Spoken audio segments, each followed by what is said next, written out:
it maybe violently reminds you that, this name that you've given it is not the whole story. Yeah. It's not all that's going Yeah. on with this It's thing. not just a big cuddly lion. It's not just a little. It's a lion.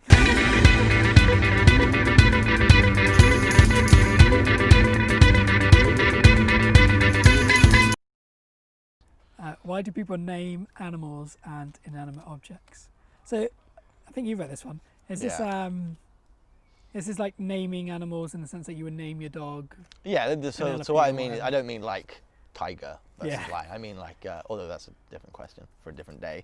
That is a question in itself. But I mean like, this is my cat, Jerry. Yeah. This is my plant, Sandra, one of our plants. Or this is my, this is my car, Harper, which is the name Yeah. of Nice. Harper. So it can be, it can be animals. I mean, people name all sorts of things, but it's not just living things. It's not just People name animals, podcasts, for plants. example. Yeah. But people name objects, like a car, for example, is quite a popular one. Yeah. You give it a name. Kind of brings things to life a little bit more, I guess. Yeah. Or at least it's kind of a mark of respect in some ways, in the sense that it differentiates it from. I guess if you're naming your own car, for example, you differentiate it from all other cars, even if they're the same type and same colour, same model and make. So that your car kind of has this name, and I imagine you treat things with respect more if you've named them. But is that just because you're kind of Or is the naming part of? Do you treat something with respect because you've named it, or do you name it because you treat it with respect? Well, yeah. I mean, I think those are two different things. But I think the first one, which is that you treat things with respect after you've named it, is like maybe that you kind of that's maybe more of a case of like a kind of tendency to only think that humans, or to the next scale animals, are worth respect or whatever. And so the only way that we can respect an animal is if we give it this kind of human element. And then suddenly it's like, this, you can't kill this dog, it's Benny or whatever. It's got a name, and suddenly it's like, now it's not just an animal. Like, do people name wild animals? Like, I mean, firstly, you probably wouldn't see it often enough, but I don't know if that's an interesting question. Yeah, I guess you'd only name a wild animal that you came to know, as in you came to see it more than once, or. Yeah, but is there? I suppose the question is there a kind of domesticated element which goes with the name, which is that or is it like now, like I was saying, now that I've given this thing a name, now it deserves respect. Now I can put it as my equal in some respects as a thing, and it deserves its own kind of respect and care and so on. Whereas without a name, maybe we just ignore it. I don't know if people do that, or. Yeah, I wouldn't say it's as cut and dry as that, in the sense that as a kind of quite big example, if a woman was pregnant, then there'll be a period of time, presumably, in which she's pregnant and hasn't named her child, but that wouldn't remove any kind of respect that she treats that child, treats that unborn child with. Yeah, but at the same time, it's like, and now it's little. Now it's little Jimmy. When it's got a name. Now it's. It's. Maybe it's just that when something's easier to talk about, when something's got a name, it makes it easier to talk about. When something's easier to talk about, then kind of by definition, all of a sudden you can have a conversation about it. And then what power does a conversation about something else have over the way that you think about it? Yeah. Because if you just read a great book and you wanted to recommend it to somebody, but the book didn't have a name at all, and all of a sudden you go, there's this great book I recommend to you, but it doesn't have a name, so now I'm going to have to describe to you what the book's like, and I want you to read it, but I've got to tell you how to find it, and all of a sudden it's getting a bit tricky. But yeah, I suppose that's a kind of different. That might be a different kind of naming though, which is that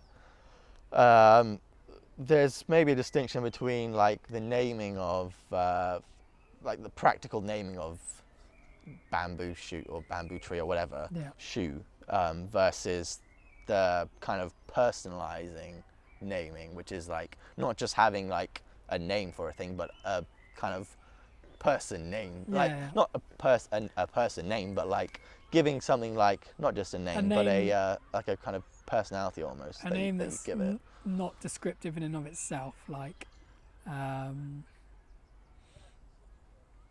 Yeah, well, it's kind of naming as a type of anthropomorphic kind of exercise, I guess, which is maybe the more interesting question, which is not just giving something a name, but in giving it a name, giving it certain human features, certain human characteristics, maybe like a certain personality, kind of a human one, of course, which is the only one we know really well.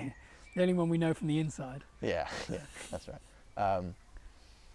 So yeah, I mean, there's a difference between calling your car, by its registration number and make and so on. I guess once you've given something a name like that, a human kind of name, you can then start to see qualities that you would associate with humans in it. So you might, if your car's got a name, you might be more likely to refer to it as kind if it gets you through a snowstorm or something. Yeah, or you talk to it and you say, well done. You make it a he or a she. Yeah. And it's interesting that seems to aid people recognizing qualities and things.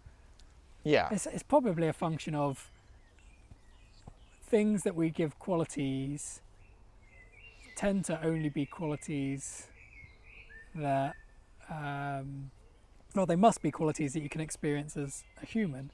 So a whale or a dolphin that kind of uses echolocation, we wouldn't, like, without kind of delving into science, unless you were a whale scientist or whatever, we wouldn't ascribe a quality to that echolocation sound. Yeah. You couldn't say it's loud, you couldn't say it's quiet, you couldn't say it's this, you couldn't say it's that, because it's not something that you can kind of get involved with and experience.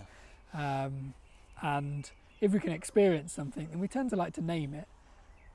Yeah. And if we can experience something, it's often it has to be something that you can experience. So you do. And I don't want to say do in the sense that I don't have to go out and do kind action 1, 2, and 3 in order to experience kindness. Yeah. But when somebody is kind to me and I experience that kindness, the feeling of kindness is something that happens within my body. Somebody does an action and I interpret it as kindness. I kind of bring that kindness out. And so I guess if you've named something, then maybe it makes you more likely to bring out things that you can experience in accordance with what it does and how you interact with it. Yeah. Do you think there's a risk that that in taking that shortcut, let's say,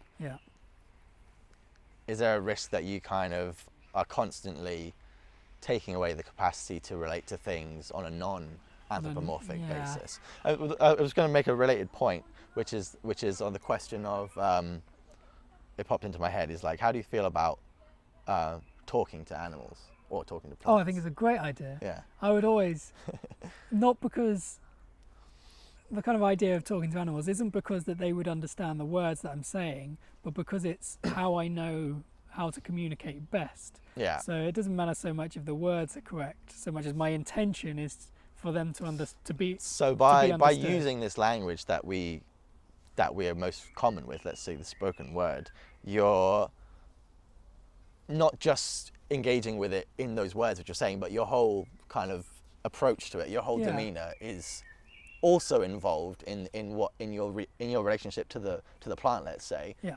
You're talking to it, but in so doing, you're also stimulating the whole normal process that you have of, let's say, talking to a person. Yeah. Which comes with its own set of kinds of ways of interacting and behaving and treating other things and so on. Yeah. It's an interesting one. Yeah, I was thinking about it the other day. I haven't really thought too much about it, but it seemed like an interesting thing to think about, like speaking to animals, plants, or even like inanimate objects. I don't know. I think it quite largely comes down to especially with things that you care about or things that you want to be involved with. If you want to be involved with something and then you go and talk to an animal, for example, some people talk to animals because they don't want to be involved with them. So they'll talk to it, and you can kind of see in the way that they're acting that they're kind of standoffish, and they might be saying nice things, going, "Oh, good horse," but you can kind of tell in their body language and what they're doing that they want to kind of keep that distance. Yeah. So that's where the kind of words don't even have to match up, and so they want to be understood, but what they want to be understood is that they don't want to come close to the horse, despite what they're saying. Whereas if you want to get close to the horse, then regardless of what you say, as long as your whole kind of attitude is towards, I would like to be understood by this horse, and interact with it, there's definitely the balance is worth keeping in mind, that you need to be receptive. Yeah, well. I think it's the same thing which we were saying a minute ago, which is that is there a risk when you go through such a communication channel with something non-human, let's say, like an animal or a plant, right? The risk that when you go through such a channel of communication, are you kind of, every time you do it, necessarily cutting off other possible channels of communication? Is there a kind of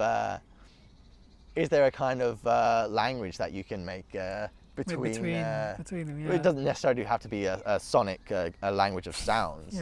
It can be a kind of system of gestures and signs between you and an animal, which doesn't necessarily have to be put first into the human channel of communication. It doesn't have to be first, I'm talking to this dog, and through doing so I can kind of approach you on a level plane. But maybe there's a way of communicating with an animal which doesn't use your language or the language of the animal, but makes a language between. Which might use bits of your language. It could do, it could use anything. It's all in the event, but in any case, it will be a system of kind of signs of some sort, whether they're physical, even emotional, spoken, written, whatever types of signs which are being transmitted across and between the two entities, or whatever you want to call it.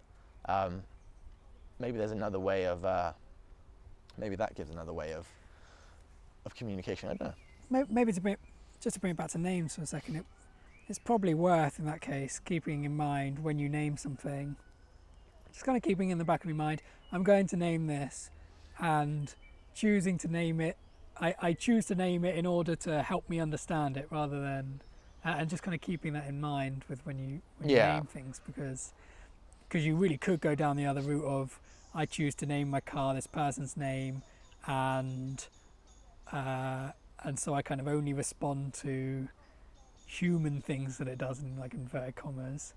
And you just don't look after your car well because it's doing car things that you choose not to. You can take away the nature of, or a better example is maybe doing that exact thing but with an animal. Then suddenly you're treating the animal as if it was a human, and then it will be doing certain things which a human doesn't do. You think, no, that's wrong. You should never do that. But obviously it's an animal being an animal, just the same way that we're animals being animals in our own human way. And I suppose there's that kind of risk can be maybe strong in the case of animals. I mean, there are people who hate the fact that animals eat other animals, for example, or there are people who really don't like perhaps this fact that a certain animal, like a lion, will hunt or whatever it wants to hunt, right? And and part of that is perhaps this thing of saying like, no, you shouldn't do that. A human, we wouldn't do that. We wouldn't do something like that. But not only that, you even give it your own kind of specific moral system when you do something like that. And I'm not saying lots of people do it, but I think some people certainly do not like this aspect of animality. Or they don't like to see it. They don't like to see it. Everybody knows it goes on in the background, but when they see it, it's like, ooh, it kind of gives you the heebie-jeebies. It also kind of reminds you, and it maybe violently reminds you that this name that you've given it is not the whole story. It's not all that's going on with this thing. It's not just a big cuddly lion. It's not just a little. It's a lion.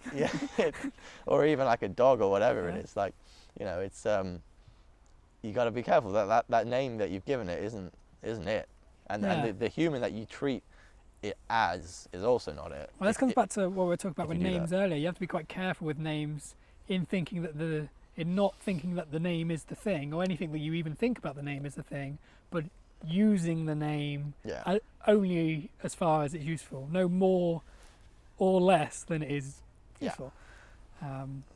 And there's not like a fixed answer for that. It's not like, oh, use a person's name 4 times a day and that's the correct way to use names. It's contextual, and I guess it's a skill as well in a lot of ways. You have to learn.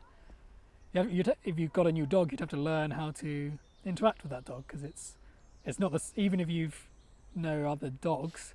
This is a different dog. This is a new dog, and you have to learn to interact with this dog rather than dog. Yeah. Just your idea of what a dog Abstract is. dog. I mean, you might have a lot of knowledge about dogs, and that knowledge might be very useful and incorporate itself into your skills, but it's never going to be the whole picture. There's always going to be something new. Yeah, for sure. But then also going back to dogs and names, it's like once you give it a name and once you start using it, then the dog also responds to the name. In the same way that, so it's not just you identifying it, but it begins to identify itself, begins to identify you to a certain extent, maybe, or at least a communication with you based on this kind of phonetic unit, this phonetic element.